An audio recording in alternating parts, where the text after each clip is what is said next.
I was the youngest child of 4. The eldest was called Andrew. Andrew was 10 years older than I am, and when I was 9 years old, he started to serve an apprenticeship as an engineer working in the metal industry. To be honest, I'm not quite too sure what the company did, other than it being in the metal industry. So when he was 18 years old, he had the opportunity to go with some old school friends, with new college friends, to go to Spain, to Lloret de Mar. And I believe they had a fantastic time. Well, as 18-year-olds would have a fantastic time. When he returned back, he fell ill, which turned out to be, well, I was told it was cancer. Cancer is such a broad word. Back in the day, I was told that there was something like 120 different types of cancer that a body can get. So the cancer that he had was a lump here, a tumour on his neck. From what I can remember, it was the size of a golf ball. And so he was diagnosed and sent to the hospital by the name of Christie's in Manchester. A very famous hospital, a cancer hospital. So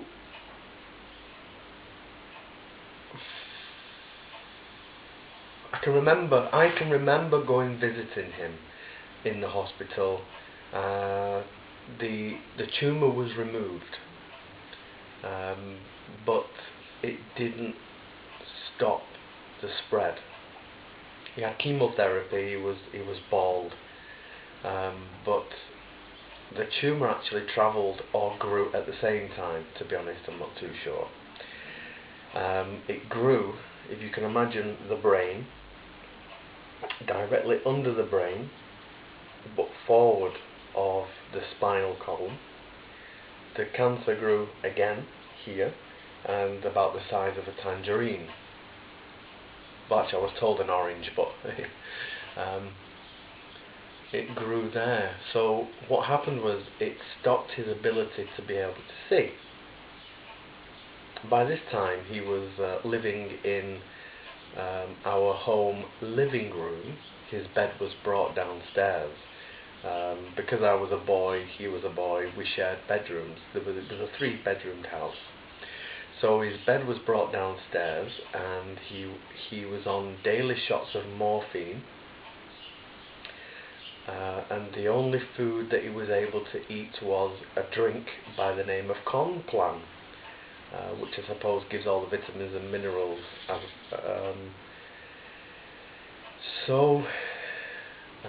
He lost his sight. At the time I was a Cub Scout, and whenever I was able to win a badge, earn a badge, I would bring it home to give to him, and I can remember my mum saying to me, what are you showing him for? He can't see it. And my answer was, well, he can feel it, as well as me telling him what it is. But obviously it was a hard time for my parents. Not so much of a hard time for the children, because we don't really understand.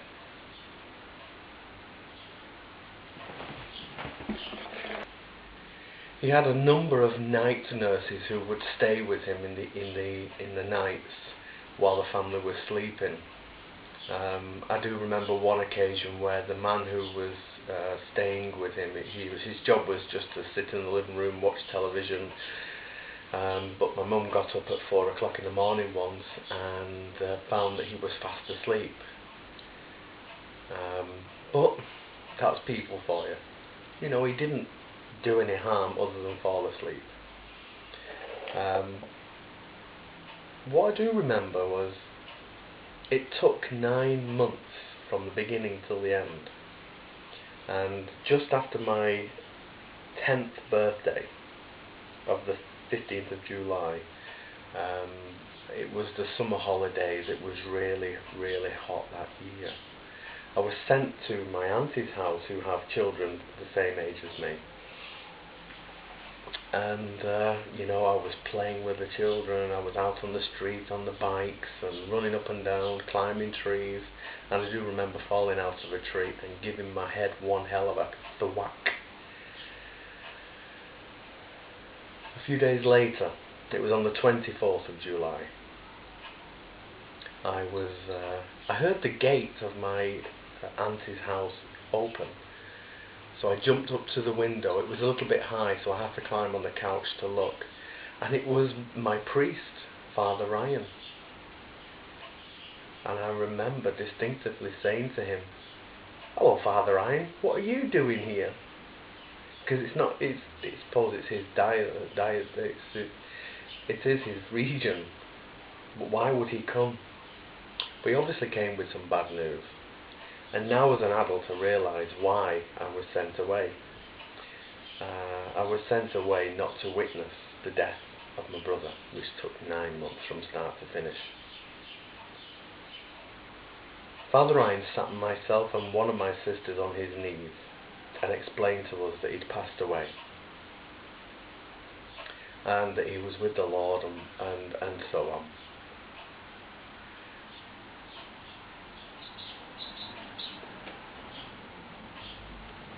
That time in my life was destroying. But as a child, a confused child, I remember going outside, jumping on a bicycle and just riding up and down the streets wanting to play and cry loudly at the same time.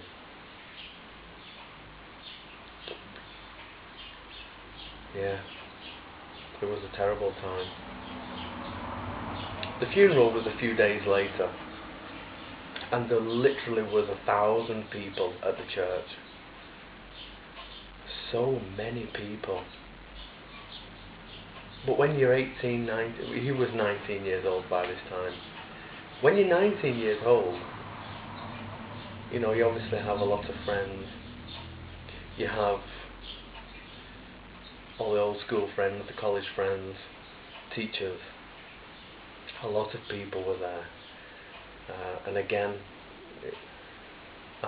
soon after, I started high school.